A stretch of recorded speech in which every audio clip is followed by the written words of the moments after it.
तो दोस्तों, भारत मालदीव का लंबे समय से दोस्त रहा है, लेकिन राष्ट्रपति मोहम्मद मुइज़्ज़ू ने इस दोस्ती को बदलने की कोशिश की और चीन के साथ नजदीकियां बढ़ाईं। जनवरी में मुइज़्ज़ू सरकार ने भारत से गिफ्ट में मिले डोनियर विमान ALH हेलीकॉप्टर के उड़ान को रोक दिया था और मालदीव के आम लोगों की मेडिकल इमरजेंसी में सहायता करने वाले लगभग 125 भारतीय सैनिकों को भी वापस भेज दिया था। लेकिन अब मोहम्मद मुइज़्ज़ू को एहसास हो गया है कि भारत के बिना मालदीव का काम नहीं चल सकता और टूरिस्ट का स्वर्ग कहे जाने वाले मालदीव को फाइनेंशियल तबाही की ओर जाने से रोका नहीं जा सकता। भारत की इस कूटनीति सफलता पर कमेंट में जय हिंद जय भारत अवश्य लिखें। साथ ही साथ वीडियो को एक लाइक, एक शेयर और चैनल को सब्सक्राइब अवश्य करें। मालदीव एक छोटा आइलैंड देश है। मालदीव की हालत ऐसी नहीं है कि वह प्रेसिडेंशियल एयर फ्लीट का इंतजाम कर पाए और उसके मेंटेनेंस का खर्च संभाले।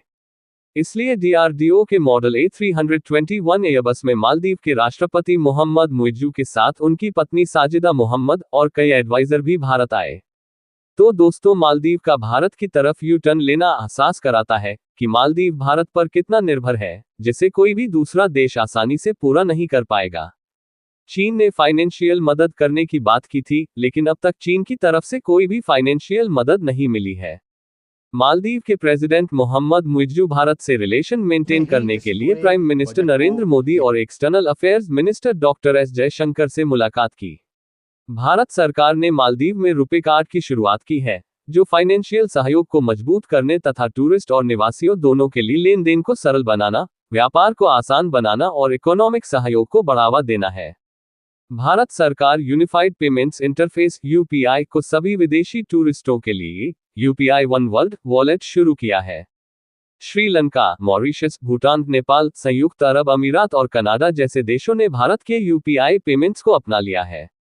हमारी नेबरहुड फर्स्ट पॉलिसी और सागर विजन में मालदीव का महत्वपूर्ण स्थान है।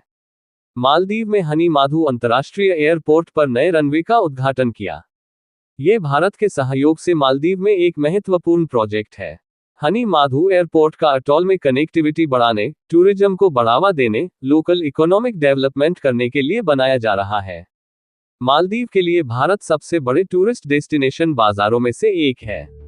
मालदीव के इस यू टर्न के बाद मोहम्मद मुइज़्ज़ू को उम्मीद है कि अधिक संख्या में इंडियन टूरिस्ट मालदीव की यात्रा भी करेंगे। 11 अप्रैल को मालदीव की तरफ से मालदीव पोर्ट लिमिटेड और चीन की CAMCA कंपनी लिमिटेड के साथ एक MOU पर साइन किए गए थे, जिसमें वह गाधू इंटीग्रेटेड मैरीटाइम सेंटर में एक ट्रांसशिपमेंट पोर्ट, एक क्रूज टर्मिनल, एक नॉक मरीना और एक इको रिजॉर्ट डेवलप करना था। Maldives industrial development free zone MIDFZ को इहावन दिप्पोलू एरिया को एक स्पेशल इकोनॉमिक जोन और मालदीव इकोनॉमिक गेटवे के रूप में डेवलप करने का काम दिया गया था। चीनी कंपनी ने गाधू में प्रोजेक्ट में अब तक कोई काम नहीं किया था। चीनी कंपनी को प्रमुख अंतर्राष्ट्रीय बैंकों ने ब्लैकलिस्ट कर दिया है। इसीलिए मालदीव के राष्ट्रपति मोहम्मद मुइज़्ज़ू ने मालदीव में चीनी कंपनी से लामू गाधू ट्रांसशिपमेंट पोर्ट प्रोजेक्ट को भारत के साथ मिलकर पूरा करने का फैसला किया है। अब लामू गाधू ट्रांसशिपमेंट पोर्ट प्रोजेक्ट को चीन से छीनकर भारत को सौंप दिया है। मालदीव भारत की इस सफलता पर कमेंट में अपने विचार अवश्य लिखें। साथ ही साथ वीडियो को एक लाइक, एक शेयर और चैनल को सब्सक्राइब अवश्य करें। जय श्री राम।